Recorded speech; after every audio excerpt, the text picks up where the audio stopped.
The Nobel Peace Prize was just stolen, right from under the world's nose. But here's the shocking part. It wasn't even a secret.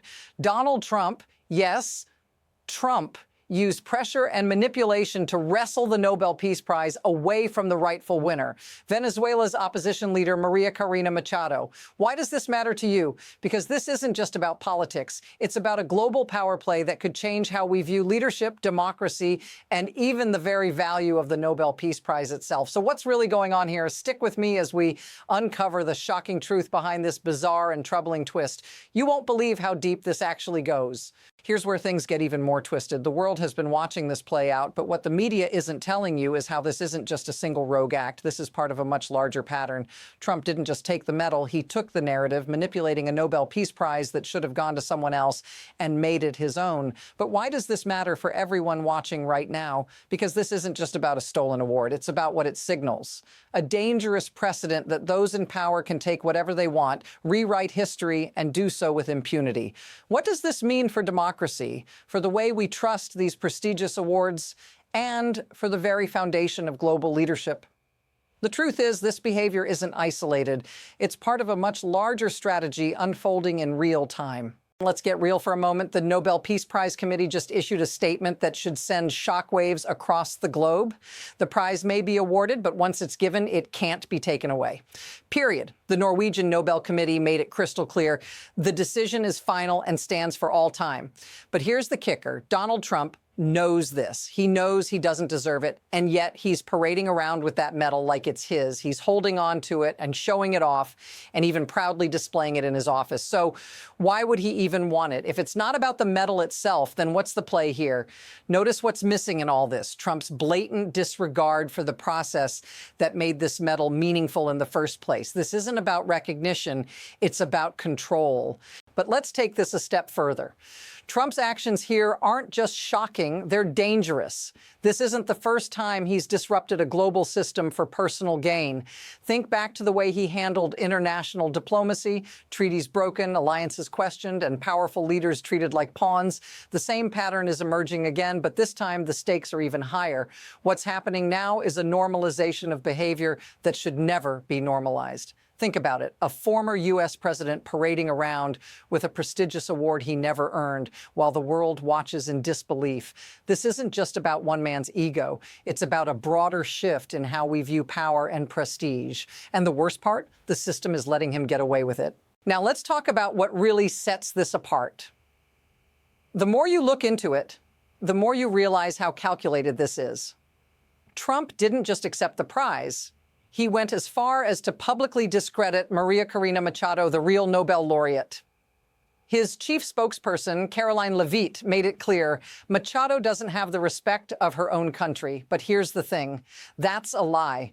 Maria Karina Machado has been a symbol of hope for millions of Venezuelans fighting for democracy. Yet, Trump continues to back a dictator who is silencing those very voices. Now that's the real problem. By stealing the Nobel Prize, Trump isn't just taking a medal, he's sending a message that power, not merit, is what matters most. This changes everything. It's not about one person or one award.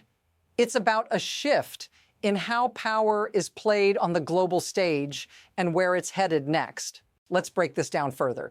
In one day, we saw a series of disturbing events unfold. First, Trump's team publicly rejects any support for Maria Karina Machado, essentially backing the authoritarian regime in Venezuela. Then, at the same time, a federal judge blasted the U.S. government's handling of Palestinian activists, pointing to a larger pattern of manipulation and control. And as if that wasn't enough, Trump's dealings with Qatar raise more questions than answers. Why is he sending Venezuelan oil money to a secretive Qatari bank account instead of directly to the U.S. Treasury? What happens if this continues? What happens if this spirals out of control with more powerful figures openly manipulating history, resources, and even the truth itself? Now let's step back and think about you, because this isn't just a political game. It's about real people living through the consequences of these actions. For millions of Venezuelans, Machado's fight represents hope, hope for a better, freer future. And yet, by letting authoritarian regimes like Maduro's continue to thrive, Trump is playing with the very lives of people who are simply trying to survive. Imagine being one of those Venezuelans forced to flee your country, your home, all because the global system has failed to hold these figures accountable. This isn't just about medals or headlines. It's about the heartache, the sacrifice, and the uncertainty that ordinary people live with every single day. If this feels familiar, say so in the comments. How long will the world stand by while these abuses continue? Let's move beyond the outrage for a moment. The real question here isn't just what Trump is doing, it's how the system is letting him get away with it. This isn't just a case of one man making a power grab. It's about the structures that enable this kind of behavior. Global systems like the Nobel Peace Prize or international diplomacy were built with ideals in mind, ideals that no longer seem to hold any weight. The truth? Power today is about leverage, spectacle, and fear. The more you disrupt these systems, the more you can shape the narrative, control the message, and bend reality to fit your needs. It's a disturbing pattern, but it's also one that more and more leaders are beginning to follow. And if this is the new world order, then the real battle is about who controls the systems that supposedly uphold democracy and peace. So, where does this go from here? There are two possible paths forward, but both are deeply uncertain. On one hand, we could see more leaders following Trump's lead, leveraging their power to rewrite global norms, shifting the world's expectations of diplomacy and human rights. If that happens, the integrity of these international awards and even the concept of global peace could become nothing more than a hollow symbol. On the other hand, there's a chance that backlash from the global community could mount, with governments, organizations, and ordinary people standing up to say enough is enough. But even if that's the case, don't expect it to be an easy road. There's momentum building, and the next move is already being set in motion. What path will we take? And who will decide? Here's the hard truth. This story isn't just about a stolen medal. It's about a system that's being bent and broken by those with the power to do so.